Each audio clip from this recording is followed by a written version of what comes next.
Welcome to today's edition of our Ideke Moment. In today's edition, we will talk of prostate fiction and prostate facts.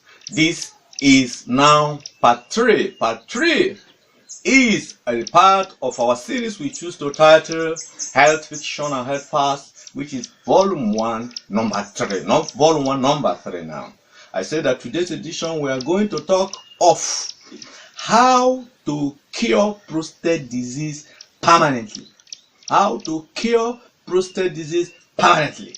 But before we even go further, it will be a good thing to review parts 1 and part 2 of this series. In part 1, we had majored on what? The real definition of prostate disease. 2, the real symptoms of prostate disease. And number 3 in that series, the real causes of prostate disease. We did it comprehensive. It's a good thing to look for it. In part 2, we had talked about the tests, majoring on the 2 major tests for prostate disease, which is PSA test and prostate biopsy. And we concluded that those tests are not so good, are not so useful, and should even not be done. We also talked about prostate drugs. That is alpha blockers, 5-alpha reductase inhibitors, even natural herbal products used to treat prostate. And we have come to the conclusion, none of them can cure prostate because they don't understand what is causing it. Now, we're in part 3. Since we have demolished what we call prostate fiction or prostate fallacies comprehensively by our own reckoning, it's now time to go to the final, which is how to cure prostate disease permanently. You can ask, can it really be done? Has it ever been done before? And we will tell you, it has been done. I will tell you a story of a 70-year-old man who went through it and recovered 100% from prostate disease. I've known this person for a long time. In fact, I've known him for nearly 70 years. And that very important patient is myself. I had my first urine flow symptom, which we now call prostate symptom, as far back in 1996, when I was just 45 years old and I was practicing in Makodi that time. And what were the symptoms? Urine dripping and incomplete emptying. That's how it started. And how did I treat it? Zero. Nothing. In fact, there was no name called prostate disease that time. Or no doctor knew it that time. Because many of us were suffering it anyway. Then fast forward to the year 2001. I was now about 50 years old. And I was practicing in Latvia at that time. In addition to the other one, the old symptom of urine dripping and incomplete emptying, one other symptom came up. And what was it? Urinary urgency. You would just be rushing to go and urinate. That was how that one came when I was 50 years old. That time also, nobody knew about prostate disease and nobody treated it as such. So there was no treatment. Fast forward again now to the year 2011 or whereabout. I was now 60 years old and practicing in Abuja. See what happened at that time. Because I have started hearing of prostate disease.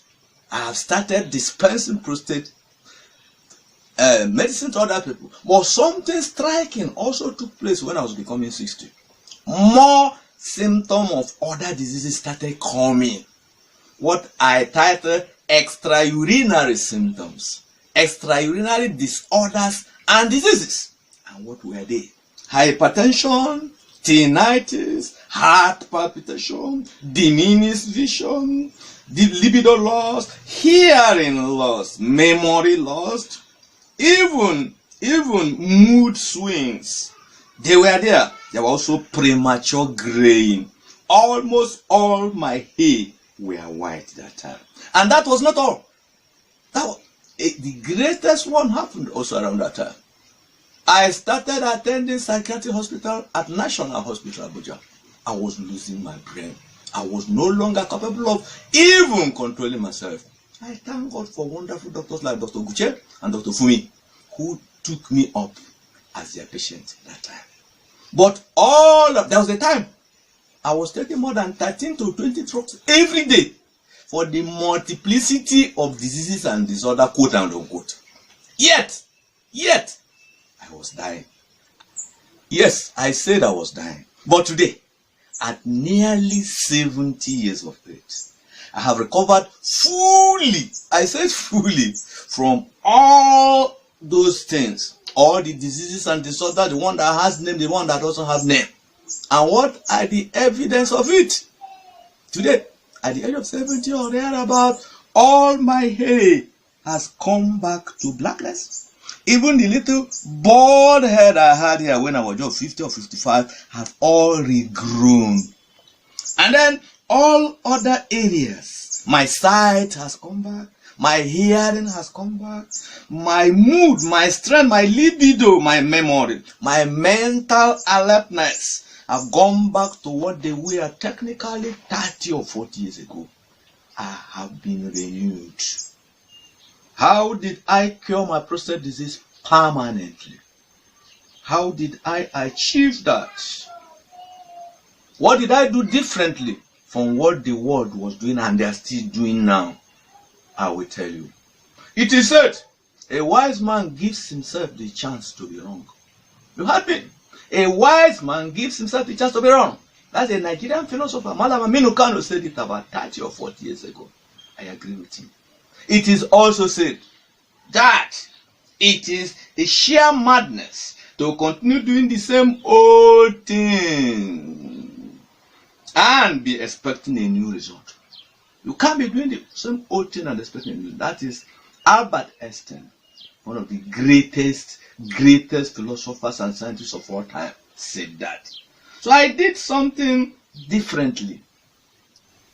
What did I do?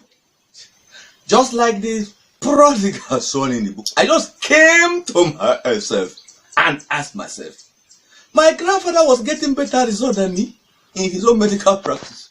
Even though he didn't go to school, he was getting better results. He was curing all manner of, including stroke and all manner of psychiatric situations.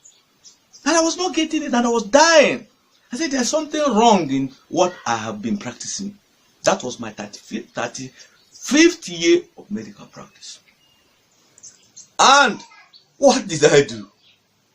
At more than 60, I went and started hunting for better education. I went and registered first for nutrition and dietetics and studied it comprehensively. Then I went again to nutritional medicine and got all it takes. Eventually, I rounded it up with naturopathic medicine.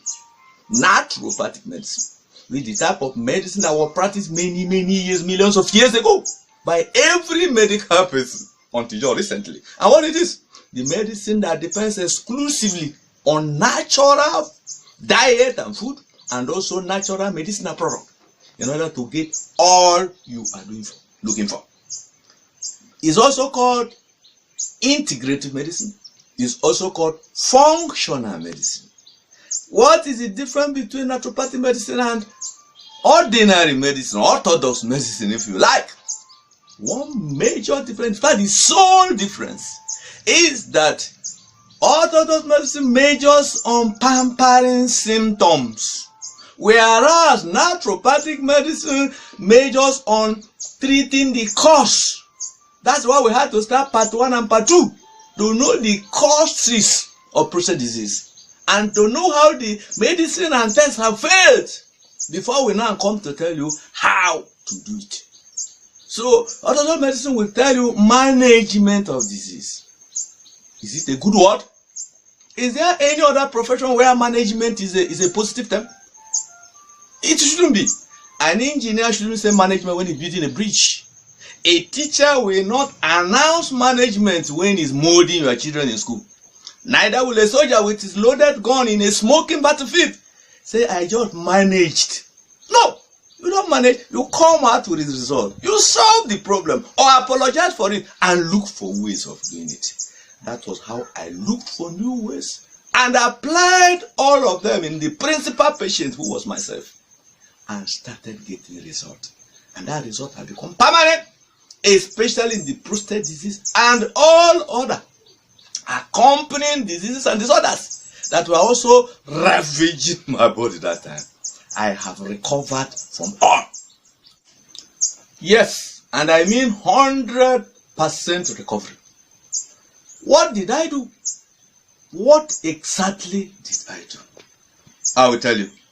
The treatment package is predicated on the following: fighting insulin resistance, 1, fighting inflammation, 2, and fighting the aging process. The aging process. These treatment methods are acquired through books of functional medicine or naturopathic medicine, as you can see on the screen now. All these books, and hundreds of them like that, are books authored by renowned medical professors who also are practicing naturopathic medicine and teaching us. These are the books somebody should go and read before you say that what you had is not possible. And then, what are the actual treatment package that I did? In practice, what did I do? I will tell you. Look at it now. That the treatment comprises of the following. You hear me now? That is customized dietary prescriptions, which is normally up to more than 60% dietary in all segments of naturopathic medicine. Diet is king. Then secondly, there's also the natural herbal products and other lifestyle adjustment bouquets, like exercise, like dietary taboos, what you have to stop taking. I said 60 to 80% is dietary or nutritional. Why is that important? I will tell you. Look at what somebody said now. Before you can heal someone, ask him whether he's ready to stop the thing that made him sick. Before you can heal someone, ask him whether he's ready, maybe, and not ready to stop the thing that made them sick. In fact, to be very fair to them, they don't even know. The person who said that is father of medicine, quote and unquote, who is Hippocrates, of course. He made that statement 3,000 years ago. It is still as functional, useful, important, pivotal as on the day he made that statement. So that is why we attach importance to diet. So how do we dispense these takeaway treatments to you? To every prostate disease patient, as a matter of fact. How do we dispense it? We are going to say something very important now. There are no general or universal treatment regime in naturopathic medicine. There's no treatment that applies to everyone. There's no omnibus treatment. There is none. Rather, what we mean is that naturopathic medicine recognizes the following. Please listen now. It recognizes that every patient is different. Every patient is peculiar. No two patients suffer from even the same malaria episode. In fact, even in the same person on 2 malaria sessions, no 2 malaria sessions is exactly the same. What I'm saying now, because all the accompanying diseases and disorder must be factored into the treatment. And this varies per person, and per session of treatment. What I am saying in effect, that every session of disease is different because of the accompanying other comorbidities that come with it.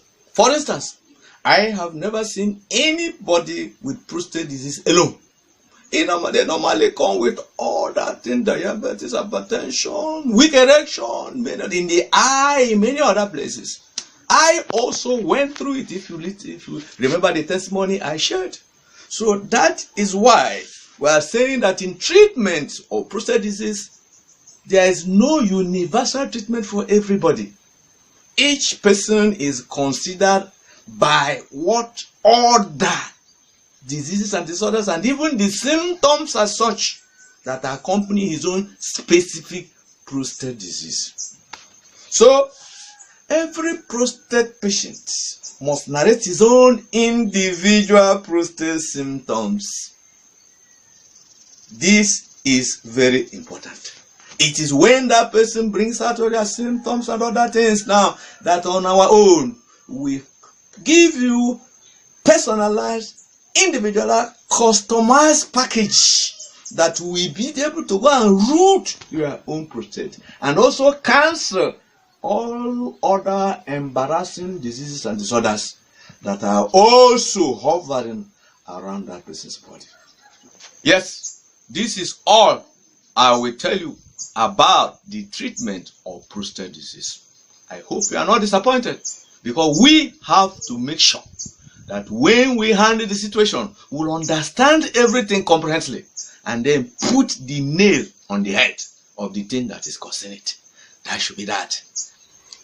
Now we come to our final outing on prostate fictions and prostate facts. Prostate fiction and prostate facts. That is part 4. And what is that one? It is how to survive prostate cancer without using any prostate cancer drugs. That's chemotherapy, radiotherapy, and all of them. And even not prostate cancer surgery. How to survive without using all those things. This will come up in our next edition of Ideka Moment. So we advise that you subscribe to Ideka Moment. Ideka Moment, no more and live better. No more and live even longer. I remain your host, Dr. Ignatius O. Honor. Thank you very much.